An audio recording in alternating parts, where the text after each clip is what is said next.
हमारा next question है diagonals AC and BD of a trapezium ABCD with AB parallel to DC intersect each other at point O. Using a similarity criteria for two triangles, show that OA by OC is equal to OB by OD. सबसे पहले हम एक trapezium बनाते हैं, ठीक है।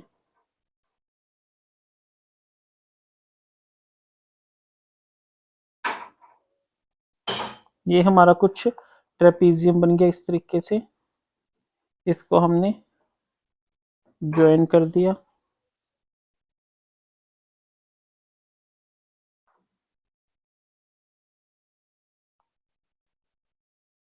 ठीक है, अब वो क्या कह रहा है, ACABCD, ये ट्रेपीजियम बन गया। AC and BD intersect each other at O. AB is parallel to DC। ठीक है, देखिए बहुत इजी क्वेश्चन है, आप ये पहले भी कर चुके हो, बीपीटी थ्योरम लगा के हमने सोल्व किया था। ठीक है, बट अब हमने इसको कैसे करना है, सिमिलैरिटी क्राइटेरिया के थ्रू करना है। कैसे लिखेंगे, सबसे पहले हमने जो कंस्ट्रक्शन करी है वो लिखेंगे है ABCD is a trapezium with diagonals AC and BD intersect at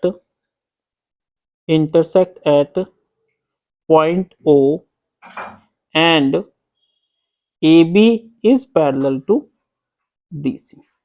समझ आया स्टूडेंट्स? ठीक है, ये चीज हमने लिखनी है प्रॉपर। ठीक है, ये नहीं है कि दे रखी है तो हम क्यों लिखें। ठीक है, क्योंकि ये लिखना जरूरी होता है। अब हमने क्या करना है, अब हमने क्या करना था, हाँ, सिमिलैरिटी क्राइटेरिया यूज करना था। अब देखिए, if AB is parallel to DC, अगर हमारी AB DC के पैरेलल है तो it means alternate interior angles are equal. इसका मतलब क्या हुआ कि जो उसके इंटीरियर एंगल है, क्या है, इंटीरियर एंगल्स है वो इक्वल है। इंटीरियर एंगल कौन से हुए, ABO and CDO, that is angle ABO is equal to angle CDO। समझ आया स्टूडेंट्स? एक तो हमारी ये होगी ABO is equal to CDO, एक क्या हो जाएगा BA, क्या हो जाएगा BAC is equal to DCO। ठीक है, and BAO is equal to DC, कौन सा था, BAO is equal to DCO। ठीक है स्टूडेंट, समझ आया आपको ये क्वेश्चन? ठीक है, अब देखिए हमारा ये भी हो गया, ये भी हो गया। उसके बाद हमारा ये ट्रायंगल हम लिया, ये इसके इक्वल हो गया, ये इसके इक्वल हो गया। हाँ, अब ये ले लीजिए angle AOB is equal to angle DOC। क्यों, ये क्यों आ गया, वर्टिकली अपोजिट एंगल। ठीक है ना, ये हम 9th क्लास में पढ़ते आ रहे हैं। ठीक है, अपोजिट एंगल।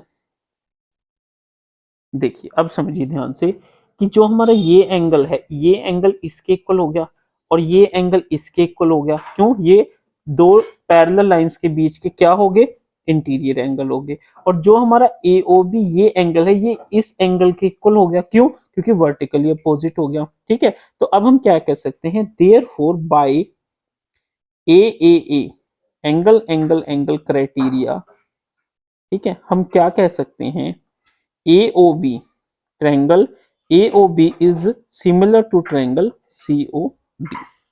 ठीक है, क्या कह सकते हैं हम कि AOB is similar to triangle AOB is similar to triangle COD। अच्छा जी, अगर ऐसा है तो इट मींस उनकी जो क्रोस्पोंडिंग साइड्स है वो भी क्या हो जाएगी, इक्वल हो जाएगी। क्या हो जाएगी, इक्वल हो जाएगी। यानी AO by OC is equal to BO by OD। ठीक है, इसको रीअरेंज कर लीजिए। एओ को हम ओ ए लिख सकते हैं, ओ सी एज इट इज, बीओ को हम ओ बी लिख सकते हैं और ओडी एज इट इज। ठीक है, तो इससे हमारा क्या प्रूफ हो गया कि O A by O C is equal to O B by O D. ठीक है स्टूडेंट्स, बहुत इजी क्वेश्चन था। ठीक है, कोई घबराने वाली बात नहीं है, 2-4 बार आप ऐसे क्वेश्चंस को करेंगे तो आपको अच्छे से समझ आ जाएगा। ठीक है स्टूडेंट्स, नेक्स्ट क्वेश्चन।